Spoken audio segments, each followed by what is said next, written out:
Hi friends, welcome to kitchen climate. இன்றைக்கி ஒரு shopping hall video தாங்க பார்க்க போகிறோம். இது வந்து வீட்டை சுற்றி இருக்கிற நிறைய பாத்திர கடைகள்லாம் அங்கங்கே நான் வாங்கின பொருட்கள். அது எல்லாத்தையும் உங்களோட நான் ஷேர் பண்ணுறேன். இது வந்து ஒரு குட்டி குத்து விளக்கு. என்கிட்ட இருக்கிற பூஜை இடத்துல என்னோடய பெரிய குத்து விளக்கை என்னால் வைக்க முடியல. அதனால் குத்து விளக்கு ஏற்றுறதே வந்து ஒரு முக்கியமான விரத நாட்களில் மட்டும்தான் ஏற்றிட்டு இருந்தேன். சரி, தினசரி வெள்ளி செவ்வாய் இது மாதிரி ஏற்றுறதுக்கு வேணுங்கிறதுக்காக இந்த சின்ன குத்து விளக்கு நான் வாங்கியிருந்தேன். இது எல்லாமே என்னோடய சேவிங்ஸ் தான். நான் வந்து ஒரு பொருள் வாங்கிறதுக்கு முன்னாடியே ஒரு வருஷம் முன்னாடி இருந்தே சேவ் பண்ண ஆரம்பிச்சிருவேன். இது வாங்கணும்னு டிசைட் பண்ணியும் சேவ் பண்ணுவேன். இல்லைன்னா சேவ் பண்ணிவிட்டு அதில் ஒரு நல்ல பொருளாக பார்த்து வாங்கணும்னு வாங்குவேன். இப்போ நீங்கள் பார்க்குற 2 குத்து விளக்கும் ஒரு 500 ரேஞ்சில் இருந்தது. தட்டு வந்து ஒரு 160 இருந்தது. இந்த குத்து விளக்கு நான் வந்து சம்மர் வெக்கேஷன் ஸ்டார்ட் பண்ணுறதுக்கு முன்னாடியே வாங்கிட்டேங்க. குலதெய்வம் கோயிலுக்கு கொண்டு போய் சாமி பாதத்தில் வச்சு பூஜை பண்ணிவிட்டு நான் எடுத்துகிட்டு வந்திருக்கேன். திரும்ப ஒரு நல்ல நாள் பார்த்து இது விளக்கேற்றி வணங்கணும். ஸோ இதோட ஆக்சுவல் ப்ரைஸ் வந்து கொஞ்சம் மறந்துருச்சு, ஏன்னா ரொம்ப நாள் முன்னாடி வாங்கினதுனால.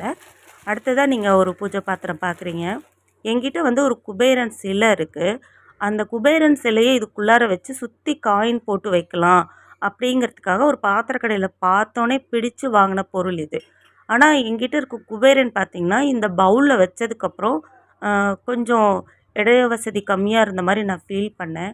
ஸோ ஒருவேளை இப்படியே வைக்கலாமா, இல்லை குபேரன் படத்தை தனியாக வச்சுட்டு முன்னாடி இந்த கிண்ணத்தை வச்சு அதில் காயின் போடலாமா அப்படின்னு யோசிச்சுட்ருக்கேன். நீங்கள் இந்த வீடியோ பார்க்குறீங்கன்னா உங்களுக்கு எது கரெக்டாக இருக்குன்னு விருப்பம் இருந்தால் கமெண்ட்ஸில் சொல்லுங்கள். அடுத்ததாக நீங்கள் பார்க்குறது வந்து உப்பு ஜாடி. இதோட எல்லா ப்ரைஸுமே பார்த்திங்கன்னா நான் ஸ்க்ரீனில் கொடுத்துட்றேன், செக் பண்ணிக்கோங்க. இதுவும் நான் ரொம்ப நாளாக வாங்கணும்னு நினச்ச ஒரு பொருள். நிறையா கடைகளில் தேடுவேன், எனக்கு பிடிச்ச மாதிரி கிடைக்கல. எனக்கு கொஞ்சம் கலர்ஃபுல்லாக இருக்கணும்னு நினச்சேன். ஒரு ஸ்டாண்டர்டான கலர் இல்லாமல் கொஞ்சம் நல்லா இருக்கணுன்றதுனால க்ரீன் ஒன்று, எல்லோ ஒன்று ரொம்ப பிடிச்சி வாங்கியிருந்தேன். இந்த டிஃபன் பாக்ஸ் பார்த்திங்கன்னா சரவணா ஸ்டோரில் வாங்கினதுக்கப்புறம் நான் பார்த்தது அரிஸ்டோ பிராண்டோடது. இதோட விலையும் பார்த்திங்கன்னா அந்த கடையில் வாங்கினதை விட ரொம்ப கம்மி தான். குவாலிட்டி ரொம்ப நல்லா இருந்தது. சரி, எக்ஸ்ட்ரா ஒரு பாக்ஸ் இருக்கட்டும்ன்றதுனால அதையும் நான் வாங்கிட்டு வந்துட்டேன். இது வந்து ரத்னா ஸ்டோரில் வாங்கினது. கடை ஃபுல்லாக கடையெல்லாம் தேடிட்டு கடை எனக்கு பிடிச்ச மாதிரி கிடைக்காதனால சரி ஓகே, வந்ததுக்கு இந்த 2 ஜூஸ் டம்ளராவது எடுத்துகிட்டு போகலான்னு பில் போட்டுட்டு வந்தேன். கடைசியாக ஃபைனலாக நான் வாங்கினது அந்த ட்ரைப்ளை கடை 24 இன்ச்சில். நான் ப்ரெஸ்டீஜில் தான் வாங்கியிருக்கேன். இதோட ப்ரைஸ் வந்து பார்த்திங்கன்னா 1600 சம்திங் வந்தது. நான் ஷோரூமில் வாங்காமல் பாத்திர கடையில் வாங்கினதுனால எம்ஆர்பி ப்ரைஸ்க்கே வாங்கிட்டு எனக்கு ஆஃபர் எதுவும் கிடைக்கல. எனக்கு கடைக்கு போகிற அளவுக்கு அதுக்கு மேலே டைம் இல்லாதனால அவசரத்துக்கு நான் வாங்கிக்கிட்டேன்.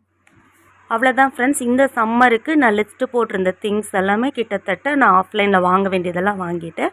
ஆன்லைனில் மட்டும் இன்னும் கொஞ்சம் பெண்டிங் இருக்குது. அதையும் நான் வீடியோவை கூடிய சீக்கிரம் ஷேர் பண்ணுறேன். நீங்கள் நம்ம சேனலுக்கு ஃபஸ்ட் டைம்னால் லைக் பண்ணிவிட்டு சப்ஸ்கிரைப் பண்ண மறந்துடாதீங்க. Thank you friends.